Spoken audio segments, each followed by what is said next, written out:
नमस्कार। कार्यक्रम ख़ास मुलाकात में आपका बहुत स्वागत है। और आज ये ख़ास मुलाकात एक ऐसे शैक्षणिक संस्थान से, एजुकेशनल इंस्टीट्यूट से है जो बहुत ही गौरवशाली इतिहास के साथ आगे बढ़ता है। 1870 से शुरू होता है, दिल्ली कॉलेज इंदौर, और मैं इसके प्रांगण में हूँ। पीछे बैकड्रॉप में बहुत सुंदर एक भव्य, अपने ऐतिहासिक सौंदर्य को समेटे हुए ये भव्य दिल्ली कॉलेज की इमारत आपको नज़र आ रही है। ज़ाहिर तौर पर ये पुराने जो वैभव को दर्शाने वाली है। और दिल्ली कॉलेज ज़ाहिर तौर पर ये एक ऐसा कॉलेज है जहाँ प्रोमिनेंट राजघरानाज और जितने भी प्रमुख लोग हैं, क्योंकि ये एक लिगेसी और एक तारीख़ की चीज़ों से, हिस्ट्री की चीज़ों से चलने वाला एजुकेशनल इंस्टीट्यूट है। और बहुत सारी चीज़ें यहाँ अलग हैं, भिन्न हैं। और जब से यहाँ एक डायनामिक युवा चेयरपर्सन के तौर पर जो बोर्ड ऑफ गवर्नेंस है, उसकी जिम्मेदारी संभाली है विक्रम सिंह पवार जी ने, जो खुद देवास राजघराने से आते हैं, लेकिन बहुत हम्बल तरीके से उन्होंने इस सारी जिम्मेदारी को टेकअप किया। और ऐसा उनके क्रिटिक्स भी मानते हैं और उनके फॉलोअर्स भी मानते हैं, उनके प्रशंसक भी मानते हैं कि दिल्ली कॉलेज ने इन बीते 5 सालों में एक बड़ी छलांग, एक बिग लीप आगे हासिल की है। मेरे साथ हैं विक्रम सिंह पवार जी, जो चेयरपर्सन हैं Delhi college board of governors के। सर, बहुत स्वागत करता हूं आपका। Thank you. बहुत ही सुंदर परिसर है, पीछे ये भव्य इमारत है और दोनों तरफ मैं देख रहा हूँ कि बहुत ही सुंदर ये मैदान है। तो अभी ये भी मैं सुन रहा हूँ कि पीछे ये जो तैयारियां चल रही हैं, तो ये एक किस्म का वर्ल्ड लेवल का एक कंपटीशन होने जा रहा है स्क्वैश का। जी, तो कहाँ से शुरू करें? हम बहुत सारी चीज़ें हैं जी। इसी से बात चालू करते हैं। जी, तो ये स्टेडियम जैसा कुछ शेप अप हो रहा है जी। हम लोगों ने स्क्वैश का एक ग्लास कोर्ट बिल्कुल मेन बिल्डिंग के सामने प्लेस करने का निर्णय लिया है। और सौभाग्य की बात है कि हमें स्क्वैश का एक इस प्रकार का टूर्नामेंट मिला है जो कि विश्व के बहुत अच्छी जगहों पे होता है। जैसे इजिप्ट में पिरामिड्स के सामने, पेरिस में एफिल टावर के सामने, और बहुत अच्छी कोई ना कोई मॉन्यूमेंटल जगह के सामने ये टूर्नामेंट्स हमेशा से होते आए हैं। और दिल्ली कॉलेज को ये सौभाग्य मिला है कि वो अपनी मेन बिल्डिंग के सामने ये अंतर्राष्ट्रीय कंपटीशन PSA का करने का हमें मौका मिला है। तो हम हमारे आपको बहुत ही गौरवान्वित समझते हैं। और बाकी बस इतना ही कहना चाहूँगा कि 22 कंट्रीज़ के टीम के प्लेयर्स इसमें आने वाले हैं। जी। और बहुत ही बड़ा, बहुत ही अच्छा अंतर्राष्ट्रीय टूर्नामेंट ये होने वाला है 17 से। मैं आपको और मध्य प्रदेश के सभी खिलाड़ियों को, देश के सभी खिलाड़ियों को इनवाइट देना चाहूँगा कि आप लोग पधारें और इसका आनंद लें। तो मुझे लगता है कि ये तो स्क्वैश के जो नामचीन दुनिया के खिलाड़ी हैं वो भी यहाँ पर आएंगे। जी बिल्कुल बिल्कुल। वर्ल्ड नंबर टॉप 20 गर्ल्स और बॉयज़ दोनों के प्लेयर्स यहाँ आके खेले। कोई एज लिमिट है उसके लिए? मेन कैटेगरी है ये। No age limit. अच्छा, there is no age limit. जी। बीते 5 सालों का अगर मैं पूछूं आपसे, क्योंकि बहुत सारी चीज़ें मैंने देखी हैं, समझी हैं, न सिर्फ एक एजुकेशन के लेवल के लिए आपने काम किया है, बल्कि और भी बहुत सारी चीज़ें।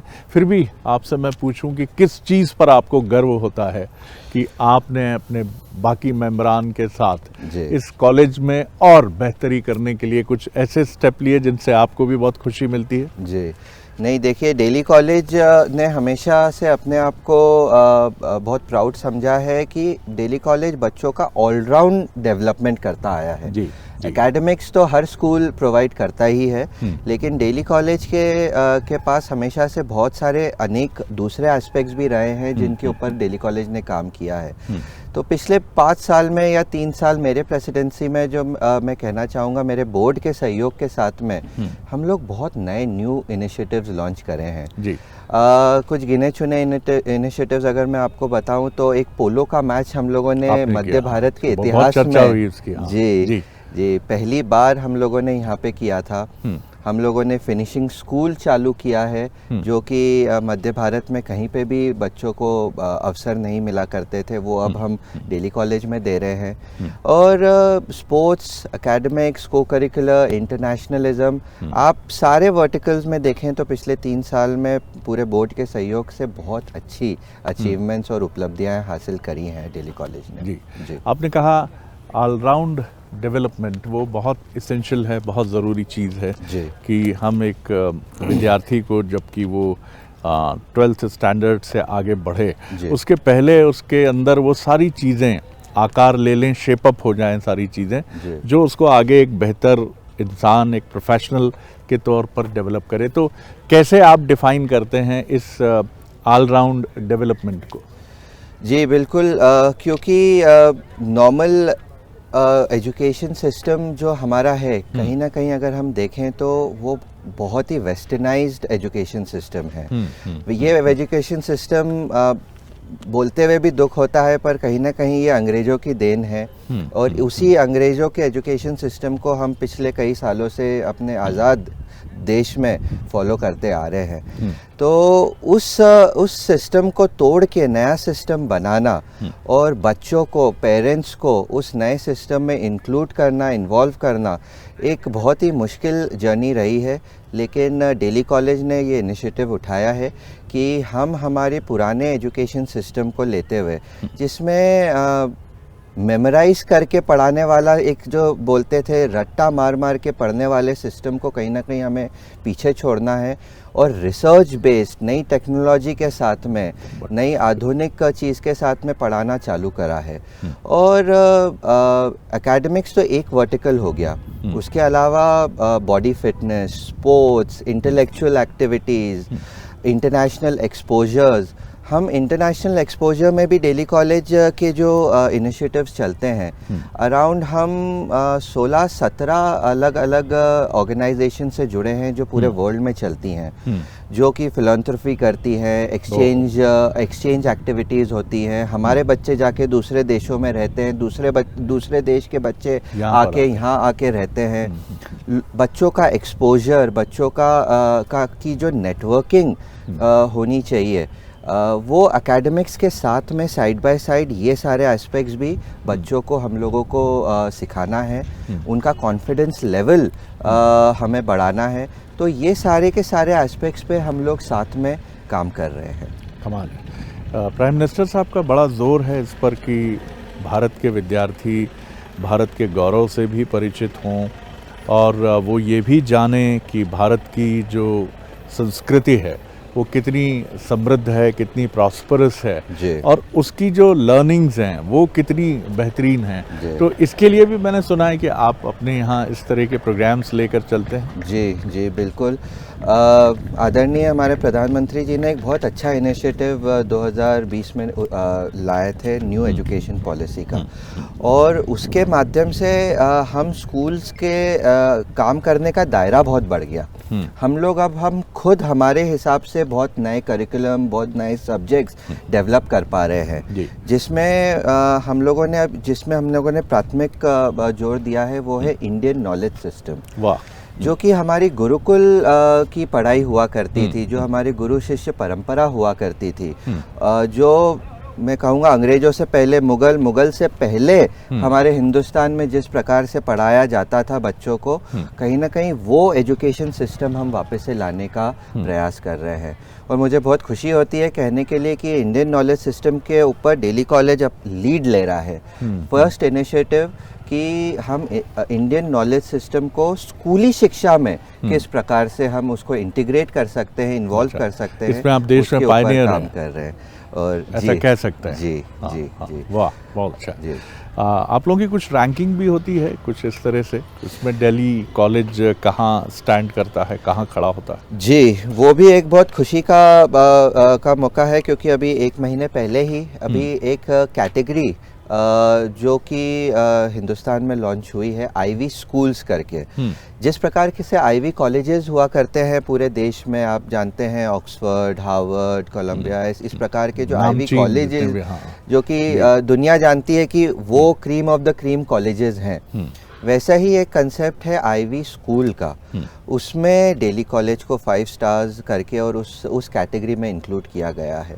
डेली कॉलेज क्योंकि डे कम बोर्डिंग, कोएड दोनों तीनों चीज़ें हैं और 114 एकर्स पे फैला हुआ कॉलेज है।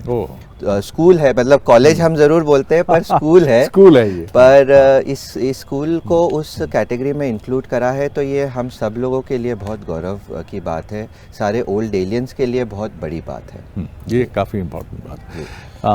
कोई भी एजुकेशनल इंस्टीट्यूट हो, अगर वहाँ बच्चे को, विद्यार्थी को, चाहे वो किशोर हो, एक एडोलेसेंट एज में हो या फिर यंग एज में आ गया हो, एजुकेशन और लर्निंग उसके लिए फ़न होना चाहिए, आनंद होना चाहिए, उसे मज़ा आए अपने टीचर्स के साथ कम्युनिकेट करने में।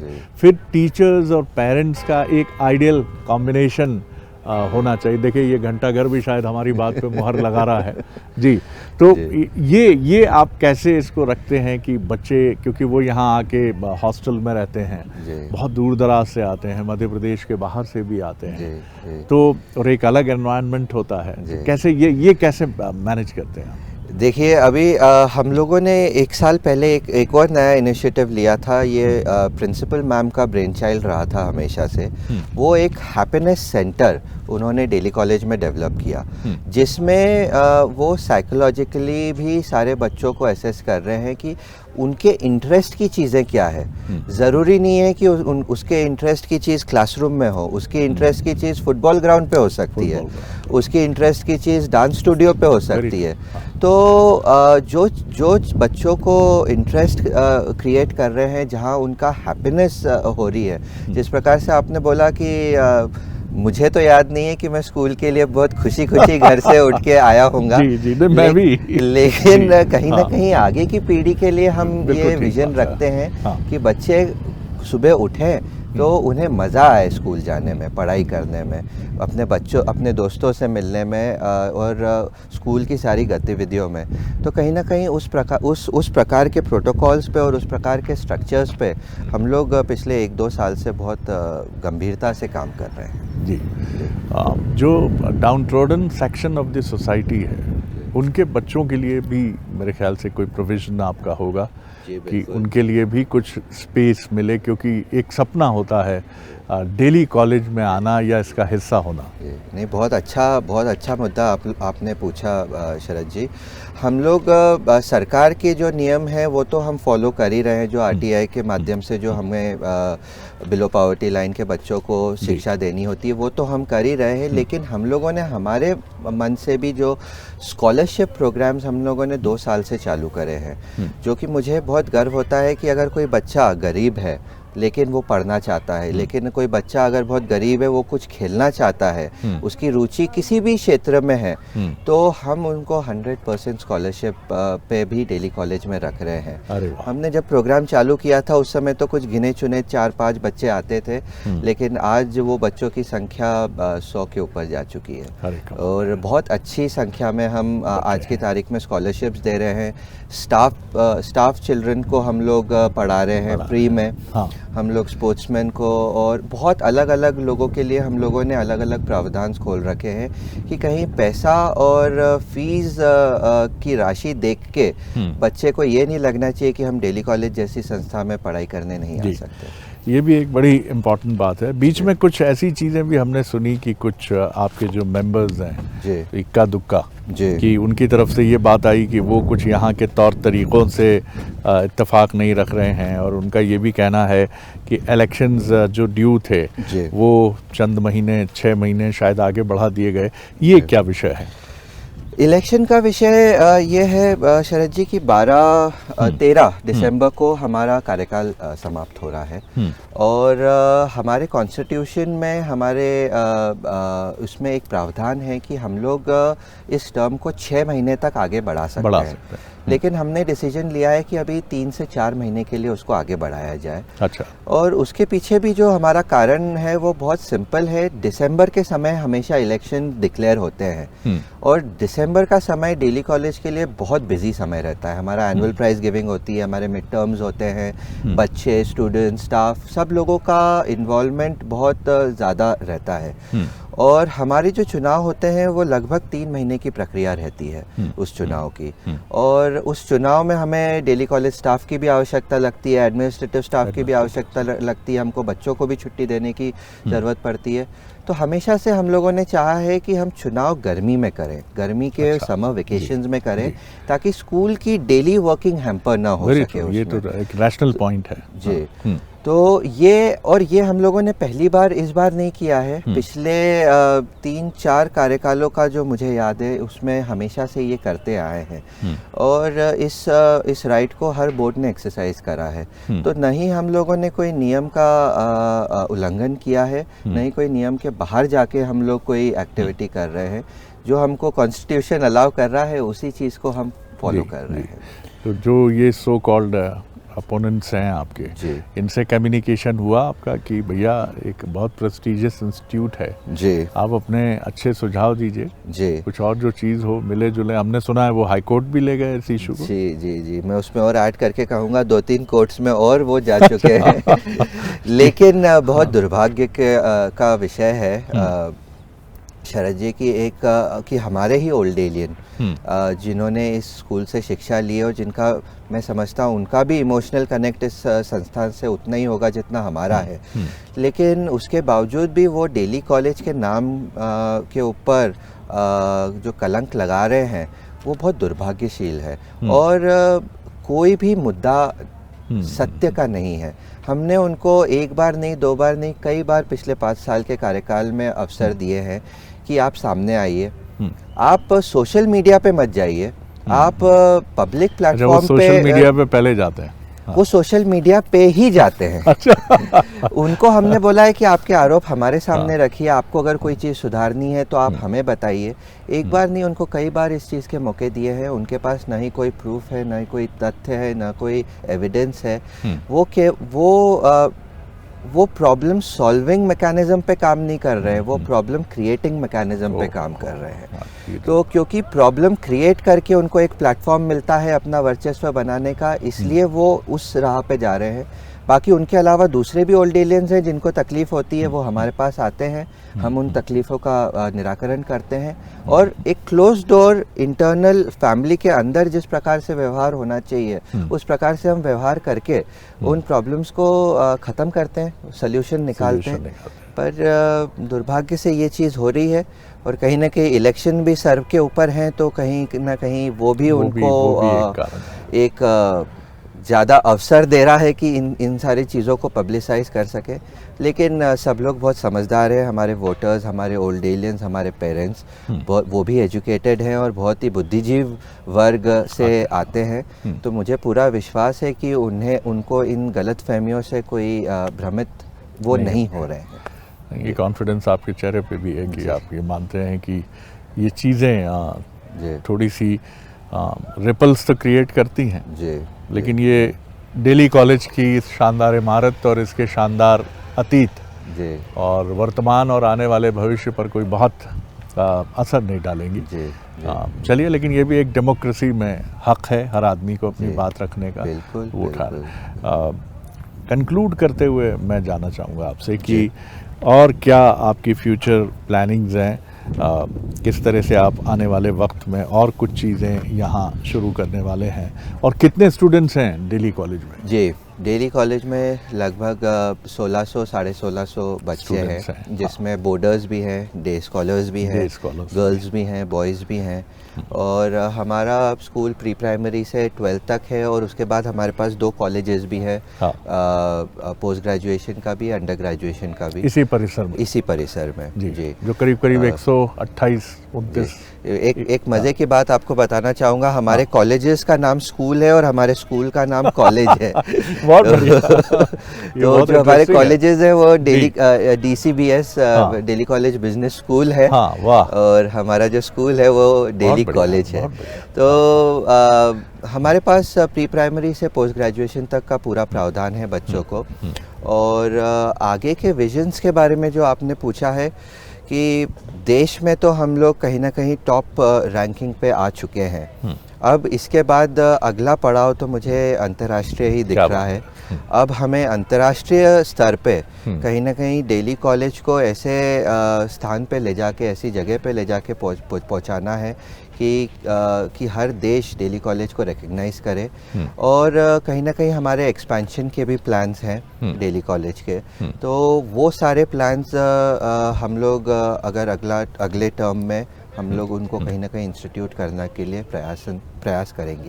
बहुत सुंदर बात आपने कही और हमारी तरफ से बहुत बेस्ट विशेस, बहुत शुभकामनाएं, क्योंकि आपकी एक यंग लीडरशिप में हमने बहुत सारी अच्छी बातें सुनी हैं। इसके लिए बहुत शुभकामनाएं। तो आपने देखा ये जो बोर्ड ऑफ गवर्नर्स के यंग चेयरपर्सन हैं विक्रम सिंह पंवार, उनका साफ तौर पर कहना है कि दिल्ली कॉलेज को अब हम अंतर्राष्ट्रीय मानकों के अनुरूप इसको पूरी दुनिया में एक बेस्ट एजुकेशनल इंस्टीट्यूट के तौर पर आगे ले जाने के लिए कमिटेड हैं, पूरी तरह से कमर कस चुके हैं।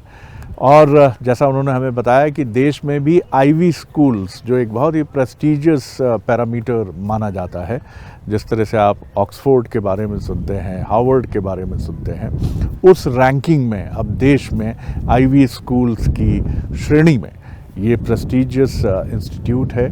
और सबसे महत्वपूर्ण बात है कि ये न सिर्फ आपको एक विश्व स्तरीय एजुकेशनल पैटर्न के साथ लेकर आगे जाता है, बल्कि इंडिजिनस कल्चर, सोसाइटी किस तरह से है और किन चीज़ों को लेकर देशभक्ति और देश की जो ज़रूरतें हैं, चाहे वो स्वच्छता हो या जो भी टॉप लीडरशिप देश की है, प्रधानमंत्री नरेंद्र मोदी जी, उनकी जो मंशा है कि युवा किस तरह से शेप अप होकर देश के लिए आगे बढ़ें, विक्रम जी ने हमें बताया कि उसके लिए भी दिल्ली कॉलेज लगातार आगे बढ़ रहा है। कुछ चीज़ें हैं जो उन्होंने भी हमें बताई कि कुछ एक पुराने जो यहीं के एल्यूमिनाई हैं उनकी तरफ से कुछ चुनौतियां हैं, लेकिन ये चुनौतियां डेमोक्रेसी में मुझे लगता है कि जहां आप पक्ष और विपक्ष को लेकर चलते हैं, तो पक्ष और विपक्ष यहाँ भी है और विक्रम जी भी उसको लेकर आश्वस्त हैं कि ये सारी चीज़ें सेटल होंगी और इस शानदार विरासत को जो 1870 से 1870 से आगे बढ़ रही है, ये अनइंटरप्टेड अपने उसी गौरवशाली रूप को लेकर बेहिचक आगे बढ़ती रहेगी। बहुत बहुत शुक्रिया आपका और ख़ास मुलाकात में इतना ही। अगली बार किसी और ख़ास पर्सनैलिटी के साथ रूबरू होंगे।